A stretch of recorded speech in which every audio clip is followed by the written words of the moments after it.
नमस्कार दोस्तों, मैं भूपेंद्र देवांगन स्वागत करता हूं आप सभी का आपके अपने YouTube channel Vivekananda competition academy में।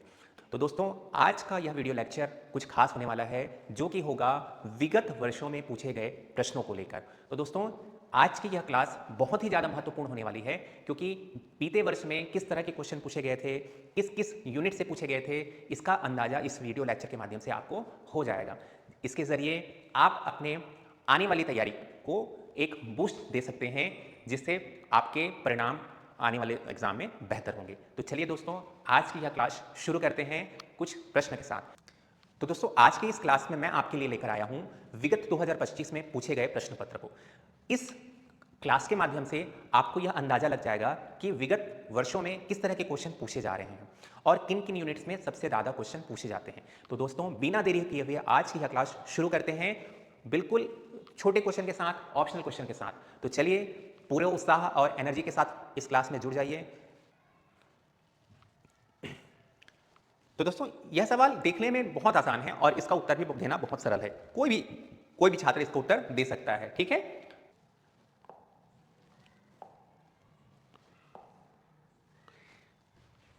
तो चतुर्थांश का आइडिया आप सभी को होगा, है ना, हर कोई को। इस तरह से हमारा ये क्या होता है, एक्स वाई प्लेन होता है, ठीक है, या आरेख जिसको आप बोलते हैं। ठीक है, ये एक्स रेखा होती है और ये वाई रेखा होती है। ठीक है, तो इसको कहते हैं प्रथम चतुर्थांश, इसे कहते हैं द्वितीय चतुर्थांश और इसे कहते हैं तृतीय, और इसी क्रम में इसे क्या कहते हैं, चतुर्थांश कहते हैं। इस वाले में आप देखते हैं हमारी x की वैल्यू भी पॉजिटिव होती है और इस वाले में y की भी वैल्यू क्या होती है, पॉजिटिव होती है, धनात्मक होती है। अगर इसकी बात करें द्वितीय चतुर्थांश में, तो y की वैल्यू हमें क्या मिलती है, धनात्मक मिलती है, और x की वैल्यू क्या मिलती है, ऋणात्मक मिलती है, कुछ इस तरह से। ठीक है, तृतीय में जाएंगे तो दोनों ऋणात्मक मिलते हैं और चतुर्थ में जाएंगे तो एक ऋणात्मक और दूसरा क्या मिलता है, धनात्मक मिलता है। तो इस तरह से पूछा गया है 2 ऋण 3, अर्थात हमारा जो x की जो वैल्यू है कुछ इस तरह से, x बराबर 2 और y बराबर ऋण 3, अर्थात कौन से चतुर्थांश की बात हो रही है, चतुर्थ चतुर्थांश की बात हो रही है। इसका आंसर क्या हो जाएगा, चतुर्थ चतुर्थांश। ठीक है, चलिए आगे बढ़ते हैं। अगला है बहुपद एक्स स्क्वायर धन एक्स माइनस 12 के शून्यकों का योगफल। ठीक है, बहुपदों का योगफल जो होता है, ठीक है, वो होता है माइनस बी बाई ए, और जो गुणनफल होता है बहुपद का, शून्यकों का, ठीक है, गुणनफल जो होता है शून्यकों का, वो c बाई ए होता है।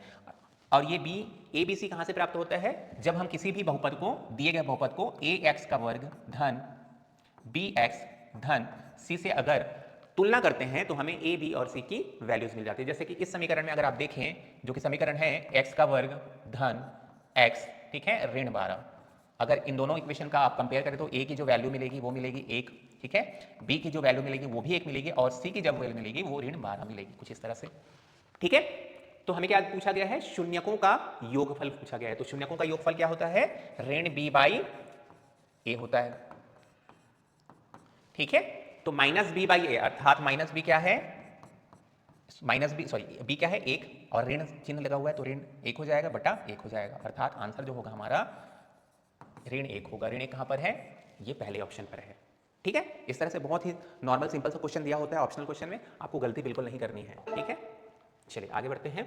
कुछ इस तरह से वर्ग समीकरण x धन 2 पूरे का वर्ग बराबर क्या है, इसका हल क्या होगा, बड़ा ही सिंपल है। कुछ इस तरह से दिया हुआ है x धन 2 पूरे का वर्ग बराबर 0। अगर इसको मैं वर्ग को कुछ इस तरह से लिखूं, 2 बार, ठीक है, और एक बार x धन 2 बराबर 0 और दूसरी बार x धन 2 बराबर 0। ठीक है, तो यहां पर भी x बराबर ऋण 2 प्राप्त होगा और यहां पर भी x बराबर क्या प्राप्त होगा, ऋण 2, अर्थात जो x1 और x2 की जो वैल्यू मिलेगी, अर्थात मूल जो मिलेंगे इस समीकरण का, वो क्या मिलेगा, ये वाला मिलेगा, अर्थात हमारा उत्तर हो जाएगा द। ठीक है, चलिए आगे बढ़िए। तो अगला सवाल है, r त्रिज्या तथा h ऊंचाई वाले शंकु का आयतन क्या होगा। जब आप क्षेत्र में पढ़ते हैं, ठीक है, तो वहां पर आपको एक फॉर्मूला याद रखना चाहिए शंकु के आयतन का, जो कि होता है 1/3 पाई आर स्क्वायर एच। बहुत ही सिंपल। ठीक है, कुछ इस तरह से होता है। और बेलन का क्या होता है, बेलन का क्या होता है, बेलन का आयतन होता है पाई आर स्क्वायर एच, कुछ इस तरह से। ठीक है, और यही बेलन को हम शंकु में कन्वर्ट कर देते हैं यदि हम इसे 1/3 से गुणा कर दें। किसे, इसे 1/3 से अगर गुणा कर दें तो हमें क्या मिल जाता है, शंकु का आयतन भी मिल जाता है। ठीक है, कुछ इस तरह से। ठीक है, तो आंसर क्या हो जाएगा हमारा 1/3 पाई आर स्क्वायर एच। ठीक है, ठीक, चलिए आगे बढ़े। अगला सवाल है सेक स्क्वायर 45 डिग्री का मान क्या होगा।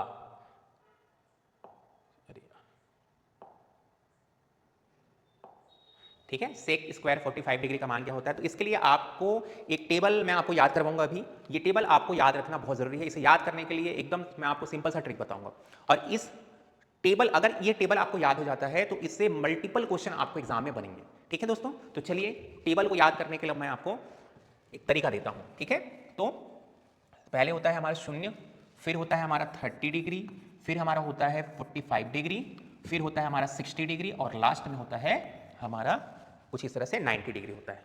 ठीक है, इधर सबसे पहले किसकी शुरुआत की जाती है, सबसे पहले की जाती है साइन थीटा की।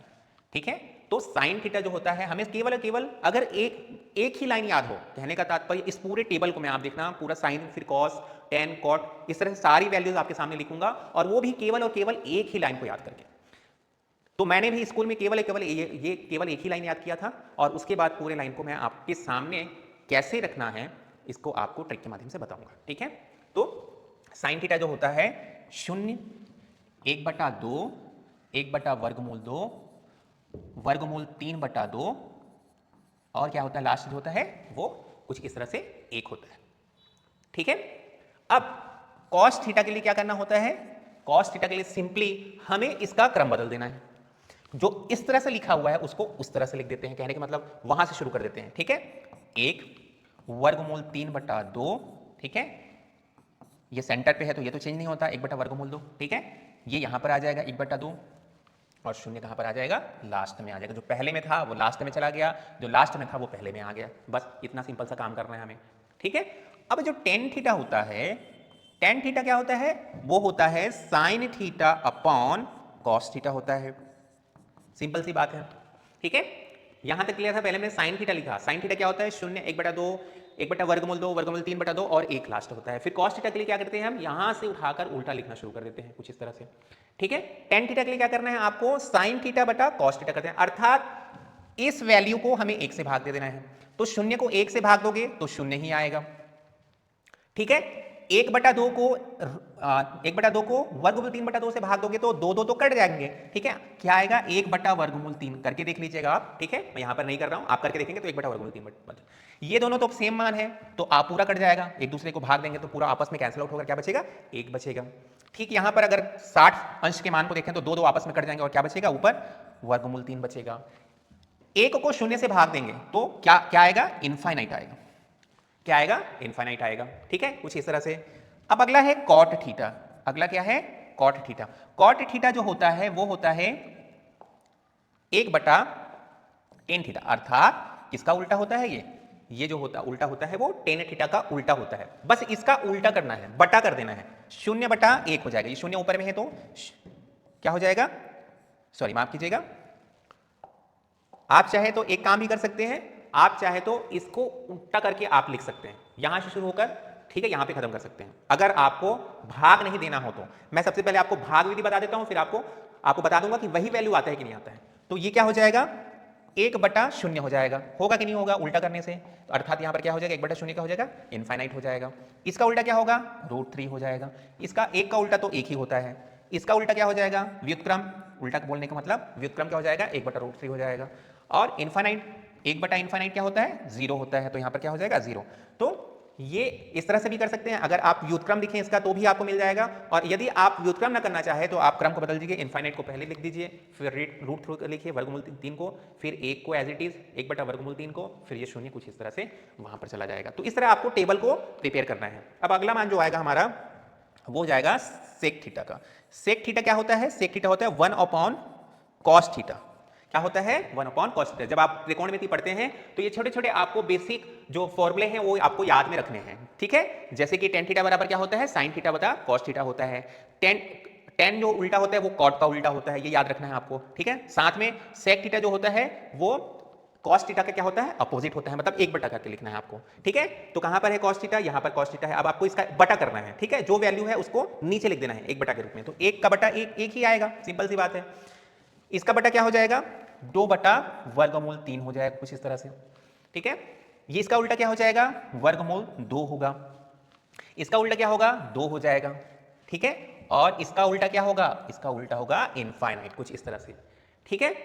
अब कॉसेक का लिखने के लिए आप क्या करेंगे, कॉसेक के लिए सिंपल सा फॉर्मूला, कॉसेक थीटा के लिए सिंपल सा, इसको लिख सकते हैं 1 बटा साइन थीटा। अगर ये नहीं करना चाहते हैं आप 1 बटा साइन थीटा, अर्थात यहां से इसको उल्टा नहीं करना चाहते, तो ये जो लिखा हुआ है इसको रिपीट उल्टा यहां से शुरू करना है, यहां ये जो क्रम है उठा के यहां से शुरू कर दीजिए, तो आपको ये टेबल याद हो जाएगा, ठीक है। तो यदि ये ट्रिक आपको याद, आप ये सारे डेटा याद रखने की बिल्कुल जरूरी नहीं है, कोई भी डेटा आपको याद नहीं, केवल और केवल एक लाइन याद करिए साइन थीटा, और उसी साइन थीटा के बल बूते पर आप पूरा का पूरा निकाल सकते हैं, ठीक है दोस्तों। तो ये बहुत ही ज्यादा इंपॉर्टेंट टेबल है, एक बार याद रखना है और जीवन भर आपके काम आना है, ठीक है। इससे संबंधित आपके बहुत सारे सवाल आपको पूछे जाते हैं एग्जाम में, ठीक है। तो हमें सवाल दिया है सेक स्क्वायर 45 डिग्री, अर्थात आप इसको लिख सकते हैं, आप लिख सकते हैं सेक स्क्वायर को सेक 45 डिग्री पूरे का स्क्वायर लिख सकते हैं। 45 डिग्री पर क्या है मान, सेक पे देखिए यहां पर ये सेक वाला है, ठीक है। तो मान है क्या, √2, क्या है, √2, वर्गमूल 2 का पूरे का वर्ग, और ये क्या देता है, पूरे का वर्ग 2 देता है, अर्थात हमारा उत्तर क्या हो जाएगा, हमारा उत्तर हो जाएगा सा, ठीक है। इस टेबल के माध्यम से, अगर टेबल आपको याद हो तो आप ये फट से देकर एक मतलब चंद 10 से 10 सेकंड में आपकी आंसर दे सकते हैं, ठीक है। तो ये मुझे इतना लंबा या इतना समय इसलिए लगा क्योंकि मैं आपके लिए टेबल प्रिपेयर कर रहा था, और यदि आप सीख गए हैं टेबल निकालना तो आपको आ जाएगा ये क्वेश्चन का उत्तर देना, ठीक है दोस्तों। चलिए आगे बढ़ते हैं, अब तक बहुत ही सरल सवाल आए होते, चलिए अब देखते हैं अगला जो सवाल है वो फिल इन द ब्लैंक से संबंधित है, और जो पहला क्वेश्चन है वो वृत्त के कुछ प्रमेय पर आधारित है, ठीक है। तो दो वृत्त सर्वांग हम कहे जाते हैं यदि उनकी खाली स्थान बराबर हो, ठीक है। सर्वांग संघ अर्थात होता है जिनके आकार बराबर होंगे, ठीक है, जिनके साइजेस बराबर होंगे, आकृति एक जैसा दिखेगा, ठीक है, मान भी ठीक होगा, मतलब लगभग जैसे त्रिज्या व्यास ये सारी चीजें क्या होंगी, अगर बराबर होंगी तो वो जो वृत्त होगा वो क्या कहलाएगा, सर्वांग संघ कहलाएगा, ठीक है। तो यहां पर आंसर आएगा, यहां पर आएगा इसका आंसर त्रिज्याएं, क्या आएगा, त्रिज्याएं, अर्थात दो वृत्त सर्वांग संघ कहे जाएंगे यदि उनकी क्या होगी, त्रिज्याएं आपस में बराबर होंगी, तो क्या हो जाएगा, सर्वांग संघ कहे जाएंगे। आगे बढ़ते हैं, ये बहुत ही कॉमन सा सवाल पूछा जाता है या पूछे जाने वाला सवाल है, और इसका आंसर आप लोग जानते हैं क्योंकि ये जो सवाल है, ठीक है, ये दैनिक जीवन से संबंधित है। जैसे कि आयकर विभाग द्वारा प्रत्येक व्यक्ति या संस्था कंपनी को एक पहचान संख्या दी जाती है, ठीक है, जिसे पैन नंबर कहते हैं। पैन कार्ड करवाओ, केवाईसी वाले करवाओ, बैंक से बार बार हमको कहा जाता है, ठीक है, कि केवाईसी करवाइए, केवाईसी करने के लिए आधार डॉक्यूमेंट लगेगा, पैन कार्ड की डॉक्यूमेंट लगेगी। तो ये जो सवाल पूछा जा रहा है ये किससे संबंधित है, परमानेंट अकाउंट नंबर, ठीक है, इसे क्या कहते हैं, पैन नंबर, या कहते हैं परमानेंट अकाउंट, ठीक है, नंबर, ठीक है, एन से नंबर, पी से परमानेंट, ए से अकाउंट और एन से नंबर हो जाएगा। तो ये आयकर विभाग द्वारा हर एक व्यक्ति को पहचान के रूप में दी जाती है, ठीक है। चलिए आगे बढ़ते हैं, दूसरा हमारा सवाल है sec square theta minus tan square theta, ठीक है, इसके बराबर क्या होता है, 1 होता है, ठीक है। अगर ये फॉर्मूला आपको याद नहीं है, ये भी फॉर्मूला आपको याद नहीं है, तो आपको एक ही फॉर्मूला याद रखना है हमेशा इस त्रिकोणमिति के अंदर में, जो कि बहुत ही महत्वपूर्ण फॉर्मूला है, और वो फॉर्मूला है साइन स्क्वायर थीटा धन कॉस स्क्वायर थीटा बराबर 1। देखिए जब आप त्रिकोणमिति पढ़ते हैं तो आपको बेसिक कुछ फॉर्मूले यदि याद हैं तो पूरा यूनिट आसानी से सॉल्व हो जाता है, जिनमें से सबसे महत्वपूर्ण जो फॉर्मूला है वो यही है, साइन का वर्ग थीटा धन कॉस का वर्ग थीटा बराबर क्या होता है, 1 होता है। अब इसी फॉर्मूले से मैं ये कैसे लाता हूं, आप देखिएगा ये उत्तर कैसे आएगा, बड़े ध्यान से देखिएगा, है ना। तो यहां पर साइन अपॉन कॉस होगा तो क्या मिल जाएगा मुझे, टेन थीटा मिल जाएगा, ठीक है। क्या कर रहा हूं मैं, कॉस स्क्वायर थीटा से भाग दे रहा हूं इस इक्वेशन को, तो क्या हो जाएगा, sine square theta upon cos square theta, ठीक है, धन कॉस स्क्वायर थीटा से कैंसिल आउट हो जाएगा, क्या बचेगा, 1 बचेगा, बराबर 1 बटा क्या हो जाएगा, कॉस स्क्वायर थीटा हो जाएगा। मैंने क्या किया, मैंने हमारी ये स्टैंडर्ड इक्वेशन को कॉस थीटा से भाग दे दिया, कॉस स्क्वायर थीटा से, ठीक है। तो sine square theta upon cos square theta हो गया। चूंकि यहाँ पर कॉस स्क्वायर थीटा ही था तो आपस में कैंसिल आउट हो गया, क्या बच गया, एक बच गया, फिर कॉस स्क्वायर थीटा इधर बटे में चला, ठीक है, बटे में रह गया, बराबर ये दोनों करेंगे, ये दोनों क्या होता है, साइन अपन कॉस थीटा क्या होता है, टेन थीटा, अर्थात क्या हो जाएगा यहाँ पर, ये हो जाएगा टेन स्क्वायर थीटा, एक एज इट इज बचेगा। कॉस स्क्वायर थीटा क्या होता है, वन अपन कॉस स्क्वायर थीटा क्या होता है, सेक थीटा होता है, सेक स्क्वायर थीटा, ठीक है। यहाँ पर मैंने क्या क्या कौन कौन से फॉर्मूले लिखे, मैंने लिखे sine theta upon cos theta बराबर होता है टेन थीटा, कुछ इस तरह से, और वन अपॉन कॉस थीटा जो होता है वो होता है सेक थीटा के बराबर होता है, कुछ इस तरह से, ठीक है। तो देख लीजिए सवाल हमको पूछा क्या गया था। अब मैं कहता हूं सेक स्क्वायर थीटा, मतलब मैं टेन स्क्वायर थीटा को उस तरफ लेके जा रहा हूं, टेन स्क्वायर थीटा बराबर क्या हो जाएगा, वन हो जाएगा, हमारा आंसर क्या आएगा, ये वन आएगा, ठीक है, दिस इज द आंसर, ठीक है, क्लियर है, बहुत ही क्लियर है, ठीक है। कुछ इस तरह से आप सवालों को अप्रोच करना आपको आना चाहिए, ठीक है। आगे बढ़े, अगला किसी रैखिक समीकरण निकाय के अंततः अनेक हल होते हैं जब रेखाएं क्या होती है, समपाती होती है, ठीक है। जब बहुपद के आप बहुपद में समीकरण को हल करना देखते हैं तो वहां पर यह सवाल दिया हुआ है, ठीक है। तो दो प्रतिच्छेदी रेखाएं, आपको याद आ रहा होगा, पहला दो प्रतिच्छेदी रेखाएं होंगी, क्या होगा, दो प्रतिच्छेदी रेखाएं होंगी, तो समीकरण के कितने हल होंगे, अद्वितीय हल होंगे, मतलब केवल और केवल एक ही हल होगा, ठीक है। अगर दो रेखाएं जो होंगे समांतर होंगी, ठीक है, तो इसका कोई भी हल नहीं होता, ये आपको मालूम होगा, याद भी होगा, अगर नहीं याद है तो याद कर लीजिए, कुछ इस तरह से, ठीक है। और यदि समपाती हैं, समपाती कहने के मतलब एक के ऊपर एक चल रही है, दो रेखाएं जो हैं, तो इनके क्या होते हैं, अनंत हल होते हैं, क्या होता है, अनंत हल होते हैं, ये आपको याद रखना होगा। तो क्या होंगे यहां पर आंसर, समपाती, ठीक है, आपको क्या रखना है, समपाती, क्लियर है यहां तक। चलिए आगे बढ़ते हैं दोस्तों। चक्रीय चतुर्भुज का एक कोण 90 डिग्री हो या 90 अंश हो तो उसका सम्मुख कोण क्या, कितने अंश का होगा, ठीक है। तो आपको ध्यान रखना है चक्रीय चतुर्भुज कैसे बनता है, कुछ इस तरह से चक्रीय चतुर्भुज होता है, ठीक है। और इसका एक फॉर्मूला या प्रमेय जिसे कहें तो उसको आपको याद रखना है कि सम्मुख जो कोण होते हैं, अर्थात मान लें ये ए है, ये बी है, ये सी है और ये कोण डी है, तो जो सम्मुख कोण का जो योग होता है वो क्या होता है, 180 अंश होता है।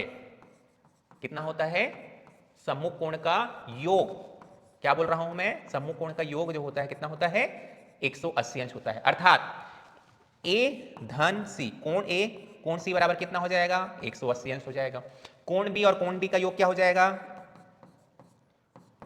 180 अंश हो जाएगा, ठीक है। तो एक कोण कितना दिया हुआ है, ऐसा बोला है, एक कोण दिया हुआ है 90 डिग्री, मान लीजिए कोण डी दिया हुआ है, कितना दिया हुआ है, 90 डिग्री, तो अगला जो कोण होगा सम्मुख का, ठीक है, वो क्या हो जाएगा, वो भी 90 डिग्री हो जाएगा, अगर 90 उधर ले जाओगे, है ना, तो 180 माइनस 90 होगा, क्या प्राप्त होगा, आपको प्राप्त होगा 90 अंश। तो आंसर क्या आएगा हमारा, हमारा आंसर आएगा 90 अंश, ठीक है, आपको इस तरह से, ठीक है। ये दोनों होंगे क्या हो जाएंगे,